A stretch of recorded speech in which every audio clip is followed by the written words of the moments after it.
What's up, everybody? My name is Jason, and welcome to Breaking News. Republicans rip the SBA in the $3.5 trillion reconciliation bill. It is Wednesday. Happy hump day to you, October the 6th, 2021. Please do me a huge favor. Give this video a thumbs up. Make sure you subscribe to the channel and go find me over on Twitter at TrySmallBiz, username SmallBiz Inc., where I'm fighting day and night to get you and the family the money that you deserve. All right, ladies and gentlemen, welcome to edition number 2 of the Small Biz Report, where we cut to the fucking chase. We talk about the economy, the stock market, and whatever the hell else comes to mind. In today's video, I'm going to talk about 15 GOP Republican senators, led by the one and only Tim Scott, who just ripped the SBA apart for being what they call inefficient, costly, and inequitable. What? Yes. And if anything, what is their answer in terms of getting you the $10,000 you were promised in the CARES Act? Or if you happen to own a restaurant, where the hell is your RRF money? So ladies and gentlemen, pull up a chair, grab a cup of coffee, ice cold beer, glass of wine. Here we go. All right, ladies and gentlemen, my goal with these small biz reports is to talk about other things with respect to EIDL. But today we have some idle news, PPP, RRF, you name it. And I want to keep these as best I can in under 10 minutes. So we're getting rid of a lot of the fluff. We don't edit around here. I'm still going to smack the desk, but I'm not going to do it at the open. I'm trying to change things up a little bit. Keep these videos at 7 or 8 or 9 minutes and talk about other things. But if you saw me last night or this morning, I'm still nonstop EIDL. I ain't going anywhere until you get 10 grand, regardless of size, location, or credit score. The $2 million caps kick in a couple of days, October the 8th. There's tons and tons of people getting funded, believe me. In fact, the SBA claims there's less than 300,000 left to get their money, and they're going to be done before the end of the year. And yes, the more they delay, whether it's a Democrat or a Republican, the better chance we have to get the EIDL loan this time next year before an election forgiven. So, pinned in the top, there is an article from Fox Business highlighting how Tim Scott, John Cornyn, and others on the Republican side of the aisle just ripped the SBA and the Democrats for being wasteful with respect to taxpayer dollars. So let us all pause and laugh. Wasn't it President Trump that racked up $8 trillion on top of what? 11 trillion, I think it was, under President Obama. And at the rate Biden's going, well, they're all three. They're pretty much the same. Take your pick. Which one is a little bit more than the others? The problem is, ever since, let's say 2000, when Slick Willie got out of office, the last time we actually had a budget surplus, every single one of them, regardless of party, they're out of control. We're spending money we don't have, ladies and gentlemen. And at some point, the Grim Reaper is going to come a-calling. And they're going to say, hey, where's our money? You got $45 trillion in debt. It's time to pay the piper. And that's when the entire country gets cut in half. We'll talk more about that later. In terms of this article, Tim basically points out the obvious. PPP was fast.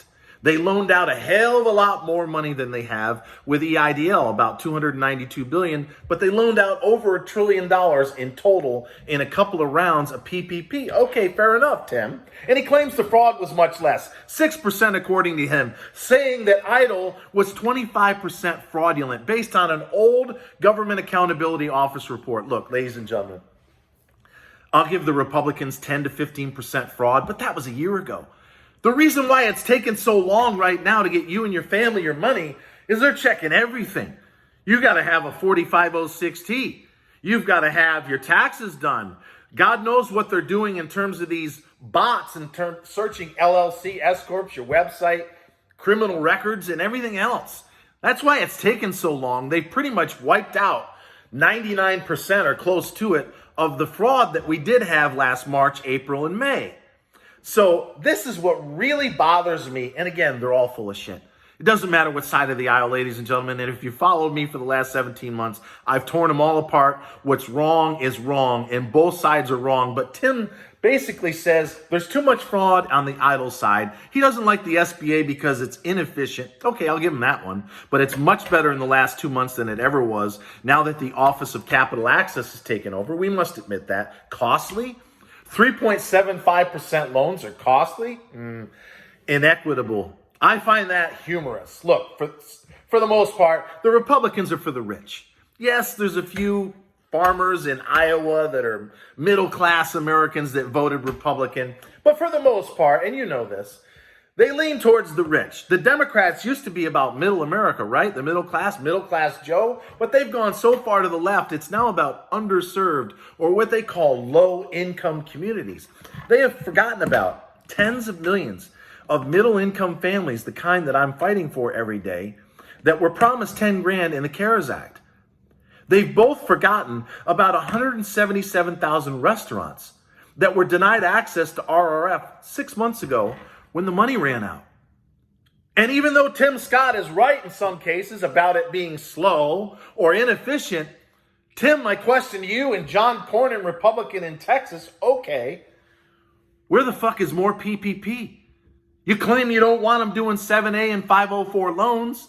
Okay, where's round, 3 or 4 of PPP? As I've been telling every chief of staff, ladies and gentlemen, for the last several months in the Senate, I have their names, their emails, their phone numbers, and short of getting blocked, believe me, I've pushed, I've prodded, I've cajoled, I've suggested. We need $50 billion more of PPP for those that have 10 employees or less. I'll let you go up to 50, but the 10 and less got to get taken care of first. We need at least $25 billion of EIDL grant money. Fuck this low-income community economic loss bullshit. Anybody in 2021 that got an EIDL increase or a small business owner that didn't want the loan can prove that they're for real, just send them the 10 grand or the balance fucking thereof. And yes, we need at least $50 billion based on most estimates, to get 177,000 people that own a restaurant the money they were promised 6 months ago. I tell them this every fucking day on these videos, on the tweets, because that's where their staff is. And I call them incessantly. And you know what they say to me? We hear you, Jason. Boy, you're really working hard on behalf of the small business owner. We'll take that into consideration. Folks, the moral of the story is this. They're all full of shit. They're all beholden to lobbyists. They're all in bed with big money. This slamming tech, breakup Facebook shit. They've been saying that now for 10 years. Have they done anything? No. And if they did get rid of the fake news / Facebook, they'd probably lose the election in 2022 and 4. So don't believe any of the bullshit coming out of either side of their fucking mouths. However, as I have demonstrated now for 17 months, and I will continue to do so once we launch this website to help promote your company, I ain't going anywhere until it's 10 grand, regardless of size, location, or credit score. You're going to get a chance at $2 million loans. I believe it's 2 days from now, so that would be Friday. Tons and tons of people are getting funded 24 months of capital. And by the way, your best bet, get a privacy release form. It solves almost every problem. Get both senators and as many of your congressmen and women to send you that form. You may have to call and email several times. You briefly explain what it is that's the problem, and they can reach out, especially now. They have what's called small business advocates or business advocates in every office. Ask them, hey, who's the business advocate for Senator Cruz? And they'll tell you. And you tell that person what your problem is. Send me the damn form. I need to get this money now or my small business is fucked. And if you feel like you can get away with that, especially on the phone, don't put it in writing. Say it. And until next time, always remember, yes, I will work with Big Ben Cardin to get the EIDL loan forgiven. I love each and every one of you guys and gals. And yes, under 10 minutes, we're going to get it straight. This small biz report, especially when I start promoting you guys, is going to be huge. I love you, each and every one of you, and thank you so much for watching.